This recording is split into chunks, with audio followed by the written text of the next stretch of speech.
Hello chickadees, it's me Keisha and I'm here with this week's All Tea All Shade Love and Hip Hop Atlanta Season 4 Episode 14 review. Okay, so we start off this episode exactly where we left off last week with Carly throwing the drink in Cabbage Patch aka Kadia's face. And the only thing that I could think of is that Carly's old ass is gonna dislocate her shoulder trying to throw a drink in somebody's face. Like, this bitch body is old. It's like dinosaur fossils. Like, girl, if you don't get somewhere and sit down for your whole body fall apart, like, girl, stop. And then afterwards, after they broke everything up and after Kadia was about to stomp on her face, and Life had to step to her and take her ass on the balcony and get her ass together real quick. And he was like, you know what, like, what's going on with all that? Because, like, you tripping off some small shit. That's small shit to a giant. Ain't nobody got time for this. And plus, a nigga got warrants out here in these streets. I'm not trying to get locked up and go to jail for your old decrepit ass bitch. If you lost your motherfucking mind, like, you need to chill out with all that shit.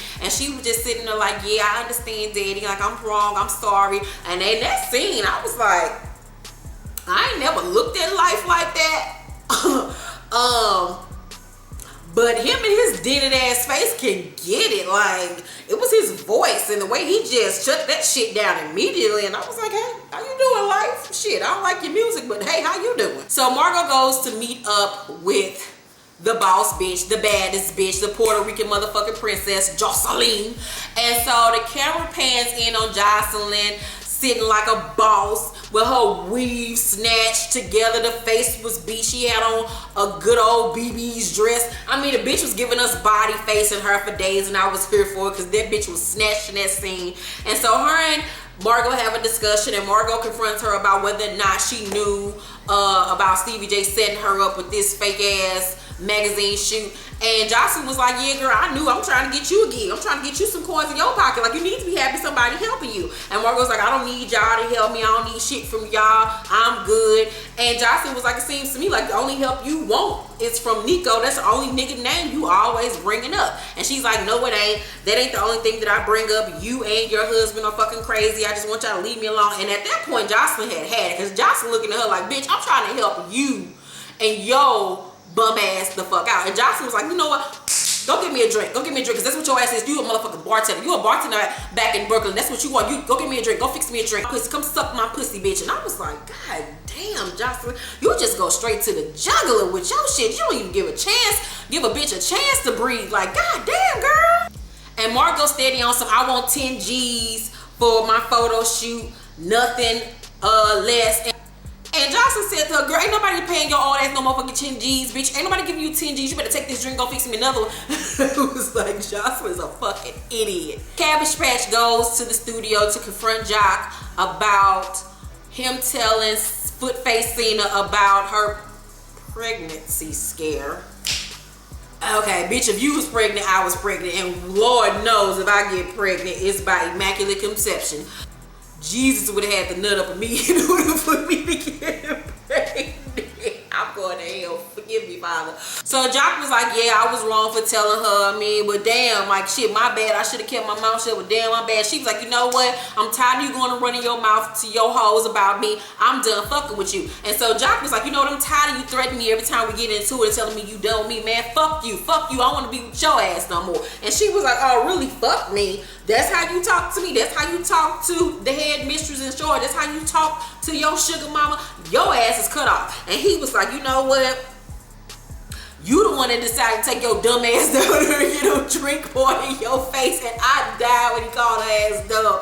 Because he was like, shit, you should have asked me about it before your dumb ass went. And I totally agreed with him on that part. Because that shit was funny as fuck. I mean, bitch always looking for a fight. Bitch, you got one, deal with it. So Scrappy, Tony, Kirk, and Jock all met up in somebody's basement to play poker, and they're all rapping, they talking, they having they old The View, the talk ass moment, the real ass moment.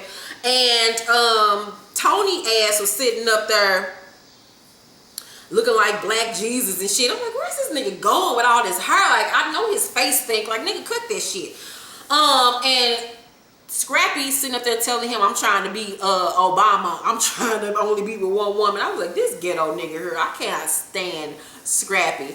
And so Tony goes on to tell the rest of the fellas that, you know, he feels like Kalina is losing her motherfucking shit, that she's going through postpartum, and that before she can put out any single, that bitch need to drop 20 more pounds. And I felt like that was totally inappropriate and rude for this nigga to say on camera about his wife, because we all know as women, we are self-conscious about our weight, and he didn't have to put that out there like that, but he's a fuck boy, and she married a fuck ass nigga, so that's her damn fault. See Rashida and Tammy out at the club going to support the Bam and her video vixen debut glory, whatever the fuck the bitch was on.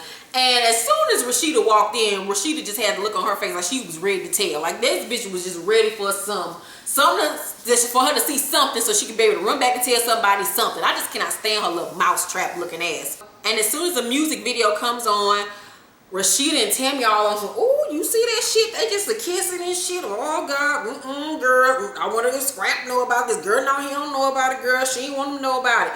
And Rashida was looking like, I can't wait to get home so I can tell Kirk this shit so we can run back and tell Scrappy. And I'm just like, this messy ass, bored ass bitch. Ugh.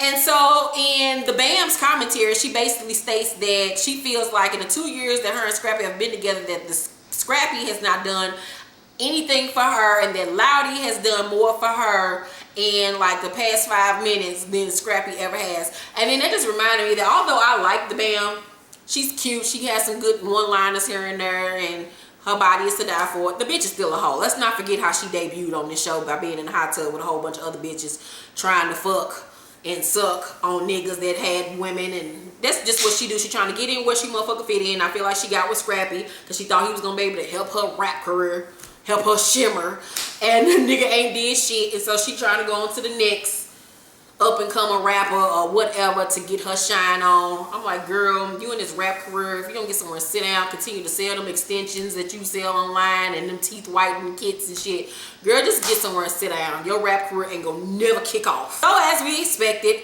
Rashida and Kirk go visit Scrappy in the studio, and the song Scrappy was working on was actually pretty decent. I actually like that shit. And they sit down and they bring up the music video, and Scrappy is just thrown for a loop. He did not see this shit coming. He like, what? Like, what's going on? Like, was they just acting? Was they on some Play Brother Places type shit? What was going on? And Kirk messy ass like, nah, Rashida said it didn't seem like it to me. It seemed like it was more than it to me. And so Supreme Madonna, her Instagram is @StylishThrills. Hey girl. Said, Keisha, how funny he telling niggas on the track to watch they freak before she end up with a G. Meanwhile, his girl, well, never mind, sips tea. And I was like, you know what? Niggas always be thinking that they got a bitch, they got a bitch on lock, and they that nigga, and don't even realize a bitch will get out here and creep on your ass in a motherfucking minute. So I don't feel sorry for Scrappy at all, and I don't feel sorry for the Bam at all, because both of them niggas do what the fuck they was getting when they started dating each other. So the Bam comes into the studio, and of course, Rashida gets up and scurries out of there as fast as she could, because she was surprised and didn't even know that the Bam was coming up there. So she was like, let me get my scary ass out of here before she binked me in my face like she did old girl last season. So they rush on up out of there, and the Bam notices it. She was like, okay girl, hi, bye, all right. And so Scrappy confronts her about everything, and she was just like, look, I did a video. You have to deal with it. I'm trying to get my paper up. I'm trying to get myself out there. I mean, I'm trying to just be your girlfriend, deal with you with all your baby mama drama and your career and your ignorant ass mama and your fat ass daughter with her ignorant ass name. And he was like, well, who you do the video with? And she was like, with Loudy. He was like, Loudy? So you out here fucking with niggas that actually got paper? Oh, okay, bitch, you were really disrespectful. And he was like, so, I mean, you wasn't in the video doing too much, was it? She was like, nigga, you do too much every day of your life. And I thought that was a great line. And so he was like, you know what, you being real disrespectful. She's like, no, I'm not being disrespectful. I'm just tired of dealing with you and your shit. I want to get my career together. So look, how about this? How about me and you just separate? So she gets up to leave, and he was like, if you leave, don't expect to come back, it's gonna be over. She's like, nigga, I heard that shit before. When you ready to come back, just make sure your ass come back with a bigger ring. Want to high five the Bam through the television. I was like, go ahead, girl, be a motherfucking gold digger. Go and get your paper up. Go get your weight up, bitch. Jerk this nigga off for everything that you motherfucking can, bitch, while you can. And last but not least in this episode, Kirk and Rashida go out on a little whack ass date. Kirk and Rashida go out on a date, and they both walk into the restaurant looking like some goddamn Ed Hardy, Instagram boutique, Rockin' Republic, Charlotte Russe, Rue 21 True Religion ad. Like, they just look so ghetto to me. Her and that side ponytail, them studded ass boots, him in that shimmering ass shirt that he had on. Like, oh, they just look like they go to $2 Tuesdays and turn up in the club. Like, I just can't with them. Kalina and Tony arrive, and Rashida then realizes that they're on a motherfucking double date. So Tony and Kirk are trying to get them to make up, and Rashida is not here for it. Kalina ain't ready to make up. She's like, fuck this hoe, fuck that bitch, I don't want to have nothing to do with her, I'm good. And I was like, she got a lot of attitude, but okay, girl. He decides that he's going to bring up the fact that Kalina is postpartum in front of everybody at the table. He was like, you know, bitch, I'm tired of you crying every day. I'm tired of you walking around with attitude. I'm tired of you about to slit your wrist. I'm tired of you walking to walls and shit, hitting your head on the damn door. Like, something got to happen here. You and this bitch need to make up, because maybe she can deal with your ass and not me, because I got hoes to fuck and a club to take care of. And she was like, no, you didn't bring up my postpartum in front of everybody at the table. And you could tell she was like getting ready to cry. This is not even a funny matter, because you could tell like she was really dealing with some shit, because this bitch was crying every fucking 5 seconds. And then Rashida, ignorant ass, gonna start laughing. I just felt like she is just a dirty snake ass bitch that has absolutely no heart. She is just evil, and I cannot stand her. And so Tony was like, well, you know what I'm saying? I feel like we ain't got the baby Christian yet. I think it'd be a good idea if Rashida and Kirk is our son's godparents. And Kalina said, oh, fuck no, they not gonna be our godparents. I was weak. And so he like, well, look, y'all need to talk. Me and Kirk about to go get a drink. So Kalina says to Rashida, that nigga crazy if he think y'all gonna be my kids' godparents.